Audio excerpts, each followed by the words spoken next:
নমস্কাৰ। প্ৰয়াত অভিনেতা কিশোৰ দাসৰ মৃত্যু হৈছে আৰু অসমবাসী বহুত দুখ প্ৰকাশ কৰিছে।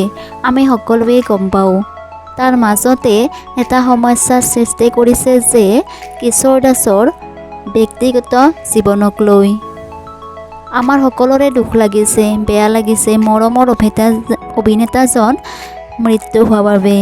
কিন্তু উপায় নাই, আমি সকলোৱে চিৰন্তন সত্যক মানি ল'ব লাগিব। এতিয়া মোৰ ভিডিঅ'টোৰ মোৰ বিষয়বস্তুলৈ আহিছোঁ।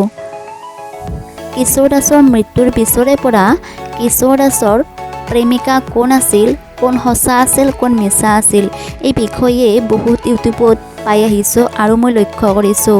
কিন্তু এইবিলাক কথা ভাল হোৱা নাই আৰু এই বিষয়ে মুখ খুলিছে কিশোৰ দাসৰ বান্ধৱী ভাৱনা চৌধুৰী আৰু তেখেতে ফেচবুকৰ জৰিয়তে লিখিছে এনেদৰে।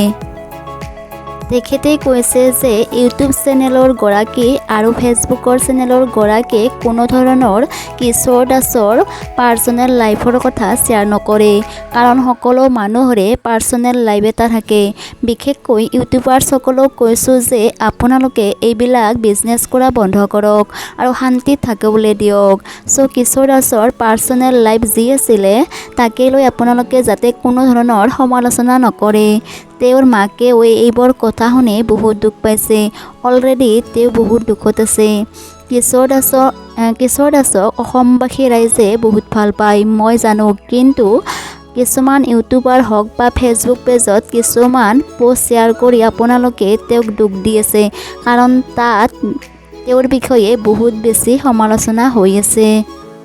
তেওঁ কৈছে যে আপোনালোকে নিজৰ TRP আৰু ভিউচাৰ্ছ বনাবলৈ এজন ঢুকুৱা মানুহকো নেৰিলে নেকি বাৰু? আৰু কিছুমানকতো পাব্লিচিটিৰ বহুত বেছি দৰকাৰ হৈছে, যিহেতু ইণ্ডাষ্ট্ৰীত একো কাম বিচাৰি পোৱা নাই। তেনেকৈও মানুহৰ চিম্পেথিখিনি লৈ আছে।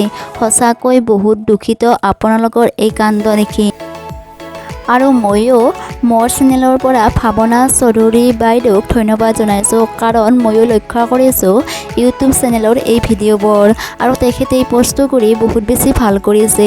আমাৰ চেনেলৰ তৰফৰ পৰাও অনুৰোধ কৰিছোঁ যাতে কোনো ধৰণৰ এনেকুৱা ভিডিঅ' শ্বেয়াৰ নকৰে আৰু জীয়াই থকা মানুহক শান্তিত থাকিব দিব লাগে। ধন্যবাদ।